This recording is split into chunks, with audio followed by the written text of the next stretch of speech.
Oke, assalamualaikum warahmatullahi wabarakatuh. Perkenalkan, nama saya Ahmad Afala, dan pada kesempatan kali ini saya akan membantu kalian atau menjelaskan kepada kalian tentang dua materi, yaitu pewaras dan sifat dan juga enzim. Nah, di sini aku udah menyiapkan nih dua soal untuk kalian sebagai contoh referensi bagaimana sih enzim dan pewaras dan sifat ini kalau misalkan diimplementasikan ke soal-soal atau ulangan-ulangan nanti. Nah, di sini saya ditemani oleh Kak Revan, ahli kimia dari Semantikda.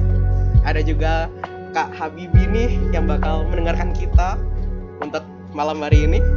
Dan juga ada Kak Raffi, ahli kimia dari kelas F6.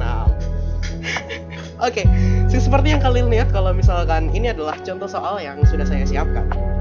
Nah, saya akan di sini aku bakal kayak menyelesaikan soal sembari memberi kalian informasi dari materi ini. Nah, untuk soal pertama ini soal tentang enzim.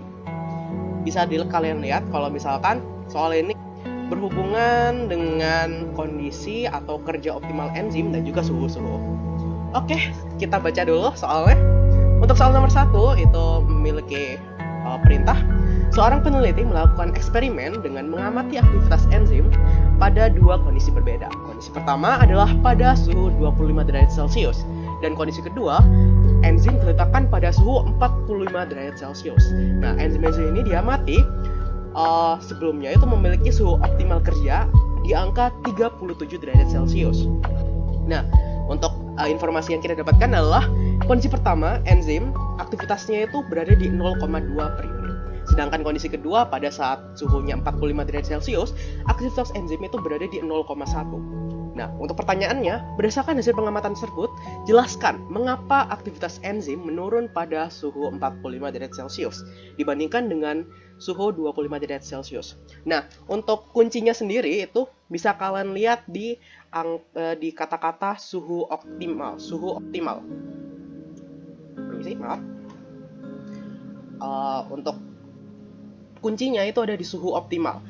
Seperti yang kalian tahu atau mungkin beberapa kalian nggak tahu, kalau misalkan enzim atau suatu senyawa pada tubuh kita itu memiliki suhu optimal di angka 25 derajat Celcius ke atas. Nah, jika suatu enzim itu berada pada suhu sekitar 50 derajat Celcius itu, enzim tersebut itu bakal mengalami detoninasi atau enzim itu bakal rusak.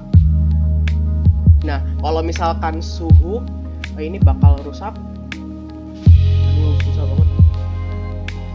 Nah, kalau misalkan 50 derajat Celcius itu bakal rusak, sedangkan enzim yang berada atau ditempatkan di suhu 0 derajat Celcius ke bawah, mereka itu nggak bakal rusak tapi bakal berhenti bekerja.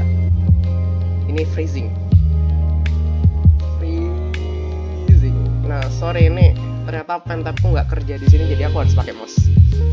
Nah, sedangkan di sini sesuai dari penelitian yang dilakukan atau diberikan oleh soal ini, aktivitas enzim di 25 derajat Celcius itu 0,2 dan optimalnya di 37 derajat Celcius, di atas dari titik bekunya dan di bawah dari titik optimalnya. Jadi di angka 25 itu masih aman. Jadinya kenapa aktivitasnya 25 derajat Celcius masih aman? Karena dia itu di atas dari titik bekunya, titik beku dari sifatnya enzim, tapi di bawah dari titik optimal. Dan kenapa aktivitas enzim di suhu 45 derajat Celcius itu lebih rendah dari yang 25 derajat Celcius? Karena seperti yang diinfokan ini, kalau misalkan suatu enzim itu berada pada suhu 50 derajat Celcius, dia bakal rusak. Sedangkan 45 derajat Celcius itu sudah mendekati titik yang kayak tinggi banget gitu loh.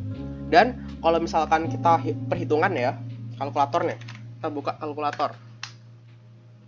37 dikurang 25. Nah, perbedaannya tuh ada 12. Di ini tuh perbedaannya 12 derajat Celcius.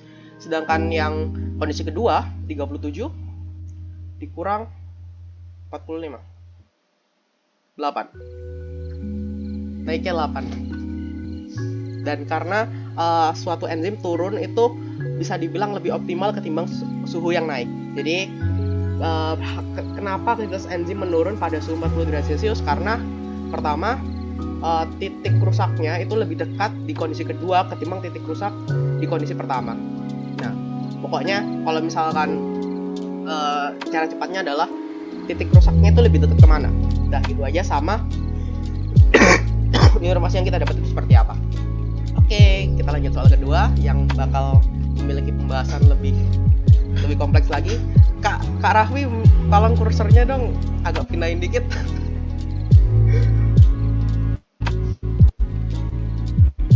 Gini aja wes. Pindah aja deh.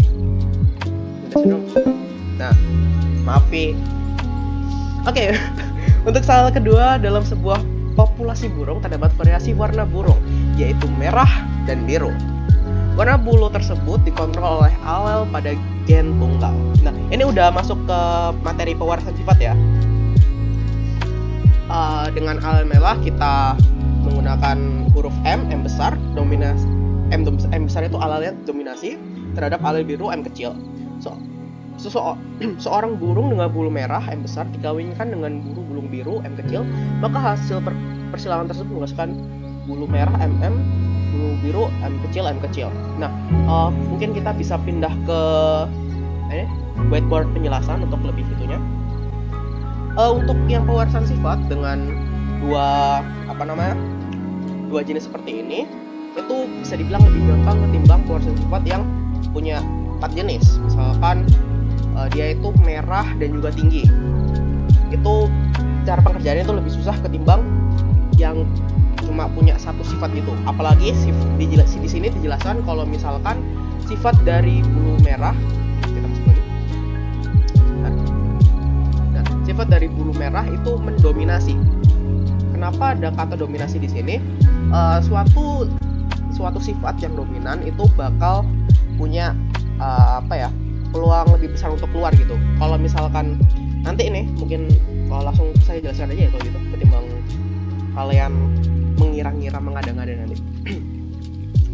Oke, untuk cara mainnya di sini, cara mengerjakannya adalah cara cepatnya itu untuk yang satu jenis M besar dan M kecil itu punya peluang masuknya itu 50%. Pasti peluangnya itu 50%. Atau nanti 1:2:1. Ini sudah dari sananya ketetapan lah. Untuk cara pengerjaan tadi kan untuk merah itu M besar, ini merah. Aduh, jelek banget tulisanku.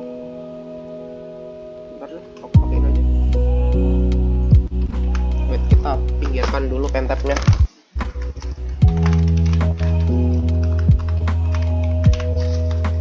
Dadah.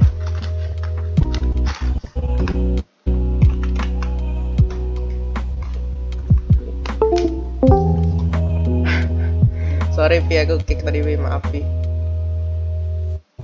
Bukan kick, saya pindah sih Pi.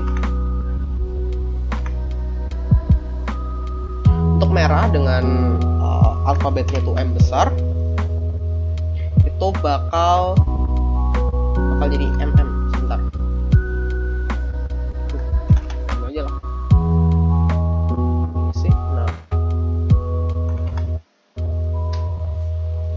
Nah, genotipnya kalau seperti ini tuh genotipnya kita yang dominan. Misalkan ada ada dua huruf yang sama dengan uppercase yang sama, misalkan MM, berarti genotipnya tuh M. Nah, gini. Nah, selanjutnya warnanya biru ya, yang satu ya.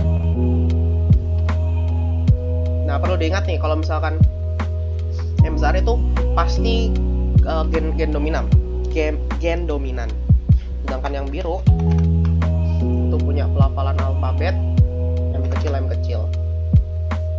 Nah, untuk genotipnya karena dia punya 2 TP yang sama, maksudnya sama-sama kecil dan huruf yang sama, jadinya genotipnya itu kita ambil salah satu aja, M.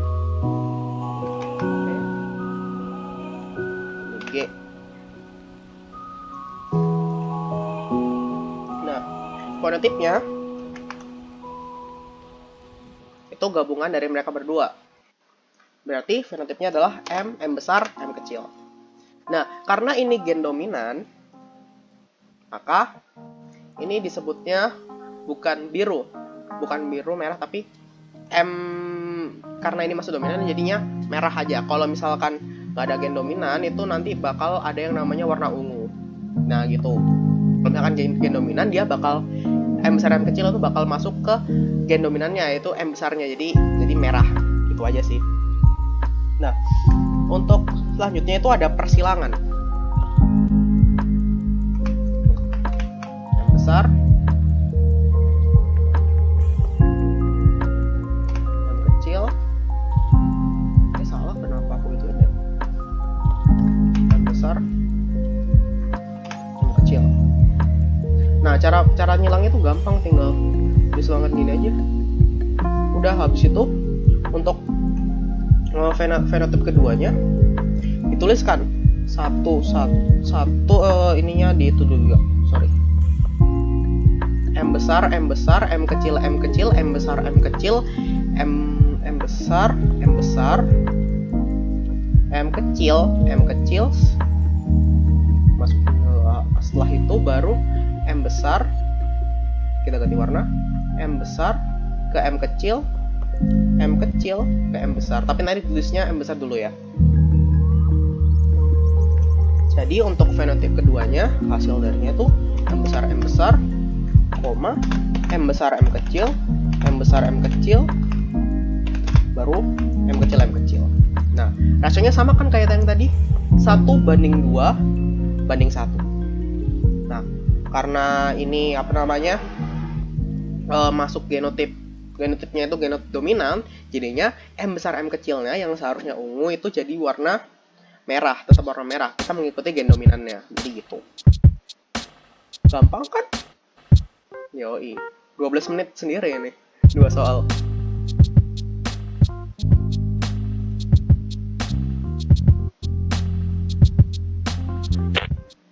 Nah, oke, gitu aja sih pembahasan 2 soal. Makasih udah mendengarkan. Bye-bye. Lanjut follow kita.